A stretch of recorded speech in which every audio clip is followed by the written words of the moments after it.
Hi everybody, I'm Hal Weeks, Stalking the Wild Autoharp. I'm calling this one Find the Sweet Spot.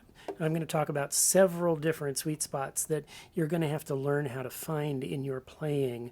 And I've invited 3 Autoharps to this session, and I'm going to play them in their various sweet spots and their not so sweet spots so that you can hear the difference. First of all, finding the sweet spot in different harps.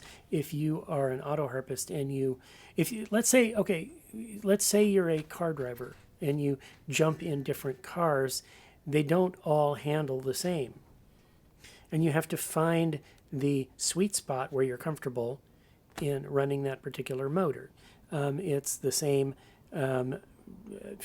really for anything. Autoharps have a different zone that they like to be played in.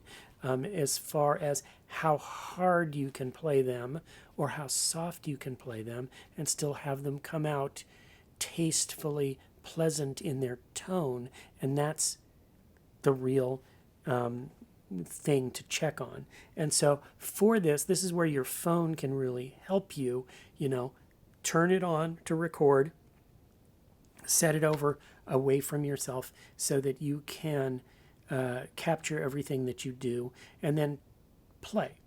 And if it's just a sound recording, you might want to speak what you're doing to create the different sounds, because you might try different picks. You might try, tell the recorder, this is my Oscar Schmidt.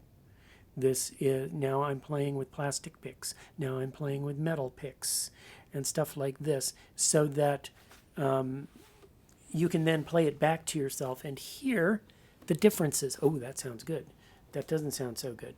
Or those picks sound good on that song, but not so much this song. So let me give you an example. Let's see if I can do this. This is a Daigle Desert Rose, and it's a plywood auto harp.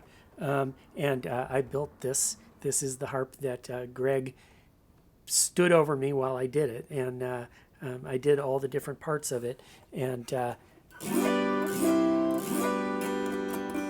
it's a great auto harp with a big, fat sound. Here's what it sounds like quiet.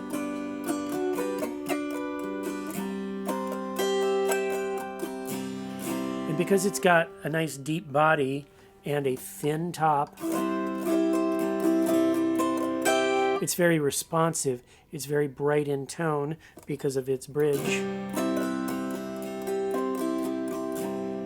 But if I start to really drive it loud,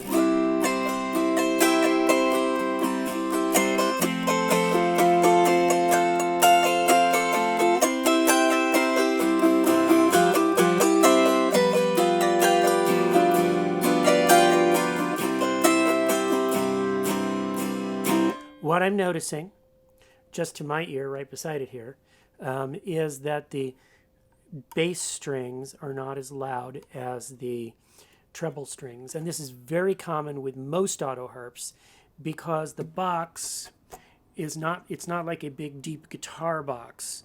This is a pretty deep auto harp, probably one of the deepest ones made. It has the balance between the treble and the bass more when you're playing it middle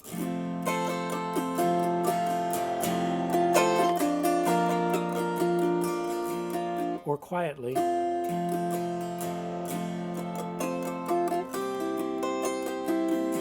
And big auto harps that are very responsive like this help you save a lot of energy because you don't have to hammer on them to get the sound to come out.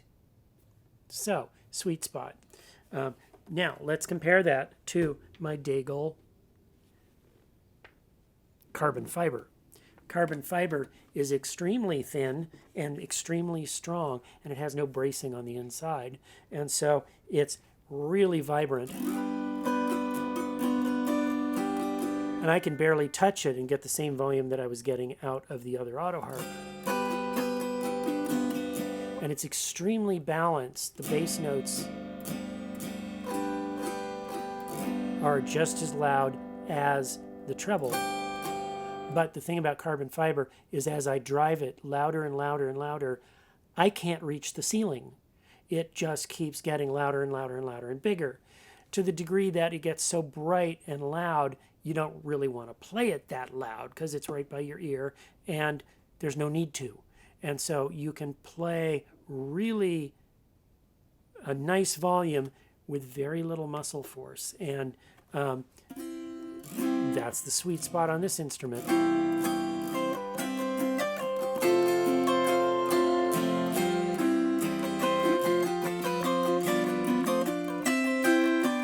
Now listen to the tone change as I start playing it harder.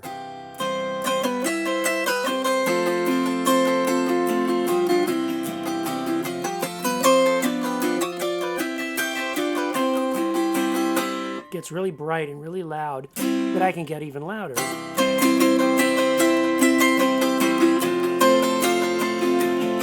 Which is beyond the sweet spot of pleasant tone. Now, it might sound better and it would sound different with metal picks. And you could assess all this on your little recording that you were making across the room, as I am right here. So luthier harps are one thing. Now, over here, I've got this little vintage Oscar Schmidt that you've seen in some of my videos. And this one is was given to me by Lauren Todd Crowley. And it's finished with gunstock oil. And it's got this wood-burned dove on it, which does not affect the tone. But this one is in... I don't even think this is an American. I think this is a Japanese, one of the first overseas harps. But its sweet spot is much quieter.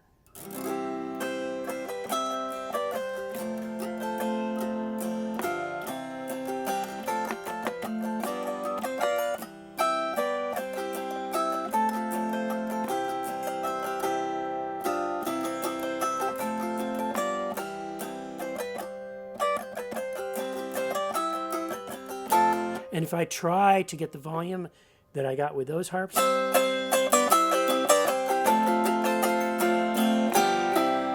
I'm driving it so hard that it's hurting my nails.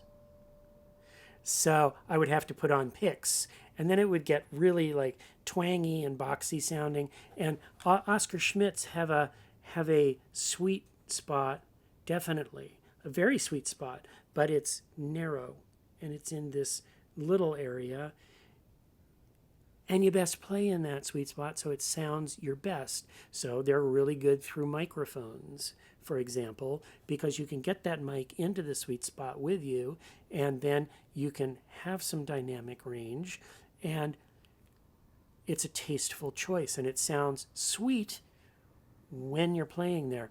The problem is that you get with some other instruments and you start really whacking the thing, trying to get it to hammer out some extra volume, trying to keep up and be heard, and you can't, and then you end up playing untastefully. Now, all of this has been sweet spots in various harps, but there's other kinds of sweet spots too that we should discuss. It's not just about the tone of the harp. There's different keys, the sweet spots for different keys and how they sound on the different harps. And furthermore, if you're singing, there's got to be a sweet spot for your voice too. What key can I do this song in that's going to sound best with my voice?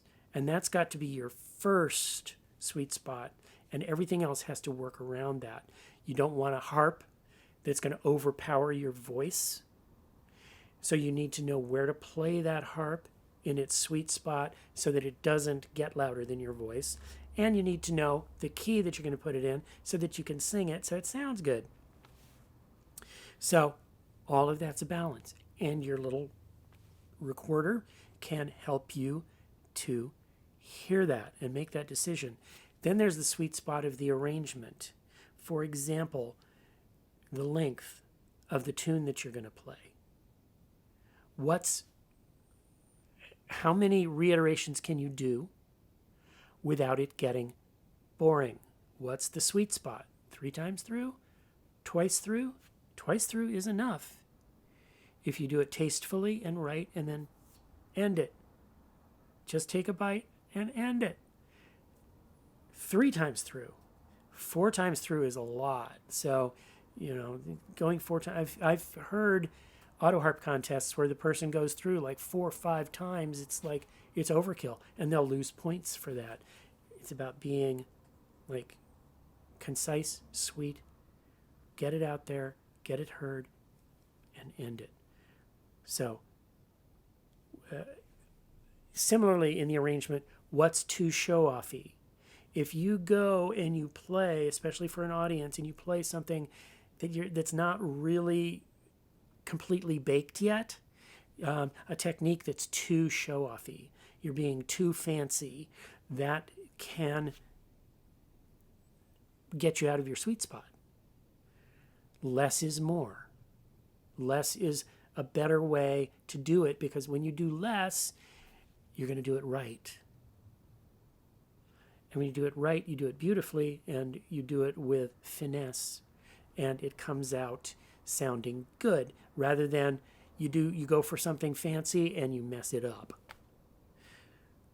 Out of the sweet spot, right? So if you're going to do something fancy, you better be perfect at it. And don't let it be too busy, because busy just clutters up. And so keep it simple and tasteful. Now, I say this because I am a worst offender of this. I know this. How do I know this? I hear it most when I actually record myself, which obviously I do a lot. And then I go, what am I trying to prove here? And so less is more. Don't go for anything daring. Not too many repetitions, and don't show off. Okay, sweet spot. Different speeds.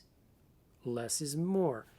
If you play too fast, then you're not going to be able to do things at the right volume, because you're putting your kinetic energy of your hand into the speed rather than into the clarity and the sweet spot of your playing. So always figure out what a good speed is, and then back it off just a little bit, and then practice playing it without speeding up. Mea culpa, folks. This is a real tricky one. To hold yourself back. You'll see me doing this when I am talking about this, because you're holding those horses back. And one group that was fantastic at this is the Carter family.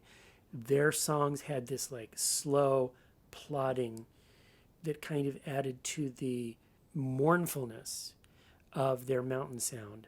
And that is really hard to achieve. To play slowly, oh my gosh. And less is more. So play slower than you think you ought to, and learn to not speed up. Good luck with that. Don't do stuff that's too busy. And I mentioned that before.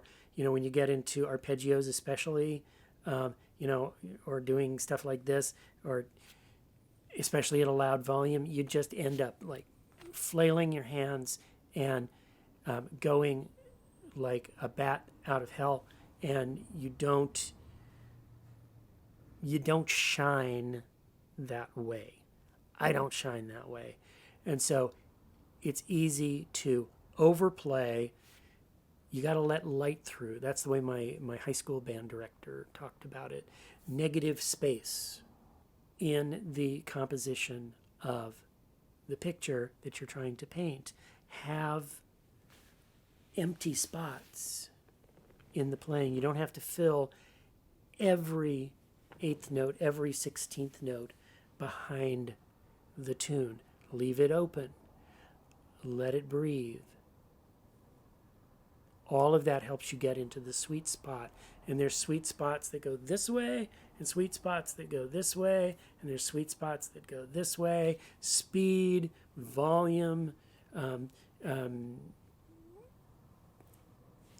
I think you get what I'm trying to say in all of these. And you have to think about all of those for every piece and learn what that feels like and what that range is. And then you go pick up another harp, and it's a whole different tone quality that you're dealing with, and so on and so on. So learn your instruments, learn the differences between your instruments, and change what sounds good on this instrument versus what sounds good on that instrument.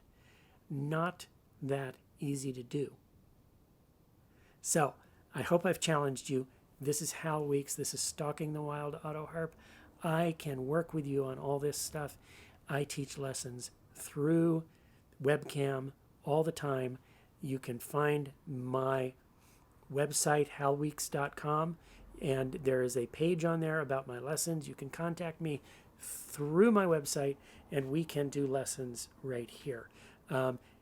If you like this kind of stuff, you hear me talk about it all the time during this last few moments of my video. My Patreon, patreon.com/halweeks. You can go there and drop a few bucks a month, and I would really appreciate that. So thanks for watching, and I'm Hal Weeks, urging you to find that sweet spot. Thanks for watching Stalking the Wild Autoharp. I'll see you next time. Bye-bye.